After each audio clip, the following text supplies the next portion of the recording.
دیکھیے علی، ہمارا سب سے بڑی ٹریجڈی یہ ہے کہ پاکستان کی پولیٹیکل پارٹیز میں را کے ایجنٹس ہیں. ایم کیو ایم کے بارے میں تمام تعلقات ان کے را سے ایکسپوزڈ ہیں. محمود خان اچکزئی انڈین ایسٹ ہے، را کے لیے کام کر رہا ہے.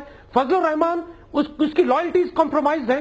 اور جو پاکستانی پرائم منسٹر ہیں اور جو پولیٹیکل گورنمنٹ اس وقت ہے ان کے بارے میں تو کوئی کہنے کی بات نہیں رہ گئی کہ ان کے کیا تعلقات ہیں پاکستان کے دشمنوں کے ساتھ اور را کے ساتھ. اور جیسے ہمارے پہلے دوست نے کہا کہ اب تو عمران کے بارے میں بھی ڈاؤٹس کریٹ ہو رہے ہیں کہ وہ لندن کس لیے گئے تھے.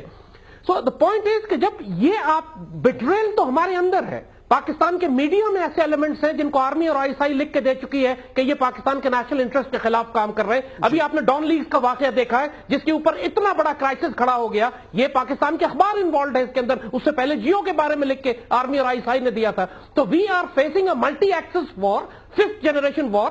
آرمی نے صرف اس کے ملٹری ایکسس پر رسپونڈ کیا ہے. ابھی تک اس کے اکنامک ٹیررسٹ جو ہیں، جو میڈیا ٹیررسٹ ہیں، جو پولیٹیکل ٹیررسٹ ہیں، اس کو ابھی تک ہاتھ نہیں لگایا گیا. اسی وجہ سے ہماری پشت میں ہمیشہ خنجر مارا جائے گا. میں اسی نقطے پر بریک لینا چاہوں